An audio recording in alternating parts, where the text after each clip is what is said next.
don't know how to start this.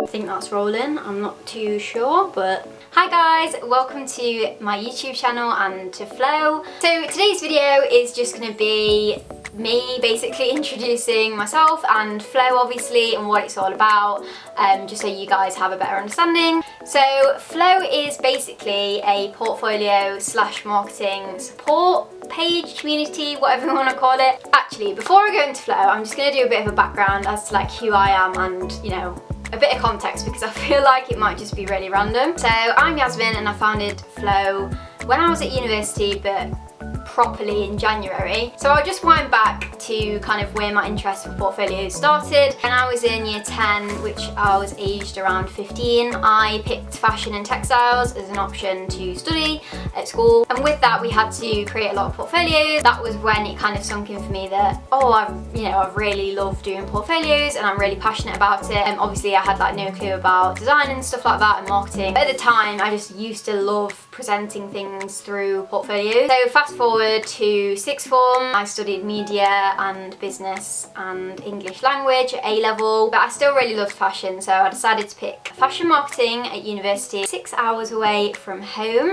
A little bit of a trek, but it was absolutely worth it. I studied there for 3 years, so throughout my degree, obviously had to do loads of portfolios. Literally have never had to do so many. For every single submission that we had to do, most of our work was in portfolio format. We would submit our research, development, strategies, all that sort of stuff in a creative kind of format, which was a portfolio. So that's kind of where I picked up most of my portfolio skills. So with my degree, we covered a lot from obviously the fashion side of things, rebrands, buying, merchandising, visual merchandising. Off the top of my head, I don't know it all, but there's so much. We also did a lot of collaborative work, teaming up with other courses, fashion photography, interior design, fashion design. And then we also covered, you know, the business sort of side of things, so strategies. I'll actually do another video talking about my degree because I feel like we'll be here for too long. So I'll just give you a glimpse of kind of the portfolios that I created at uni, just so you have a better understanding of, you know, what I actually did. So this is a personal brand portfolio, looking at all of the employability skills, interviews, placements, making a website,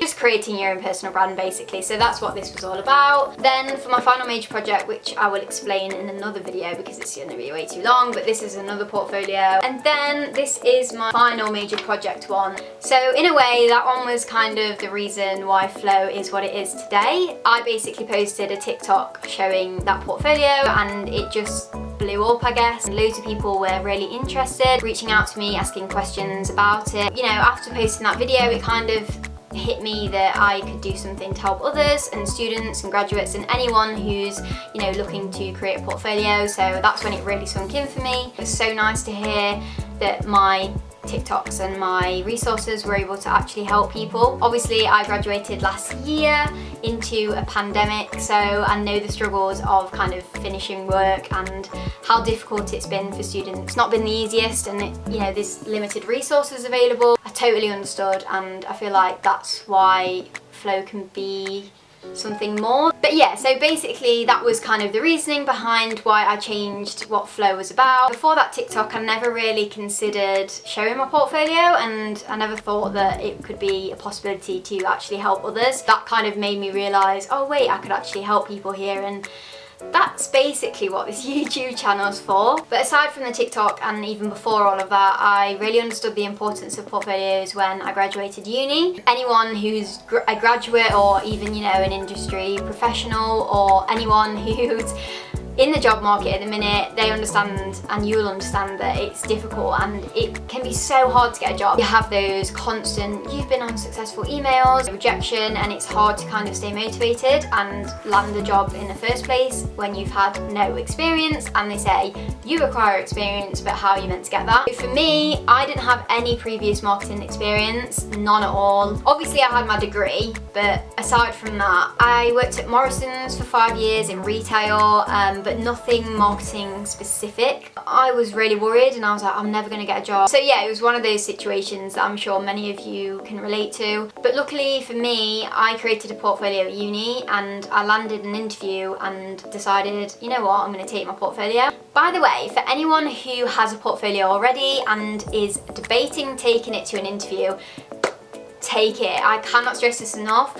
I literally was like, nah, I'm not going to take it. I don't think I'll show it. Like, what is the point? Thank God I took it because it was a talking point and it had so many benefits for me. Obviously, I'm not saying that it's going to be the same for everyone, but what is the harm in taking it? Just take it. Employers can get it out and look through it, whether it's digital or, physical. So that is just one thing. Take your portfolio to the interview. Anyway, moving on from that. My experience was I emailed a company and said, do you have any positions available? So I came down and I showed my portfolio and, they could see that I'd had these marketing strategies and ideas and concepts and that I, had a creative mind with the design and all that sort of stuff. But yeah, it just really helped me land the job. For me, I just felt so grateful that, oh my God, I had this piece of work that I could show and use to showcase my skills, because sometimes, having a CV, it doesn't always do that. But yeah, so that's when it kind of hit me, oh wait a second, portfolios are actually really, really useful. I'm not saying that, it goes across all industries, because obviously it's very creative focused.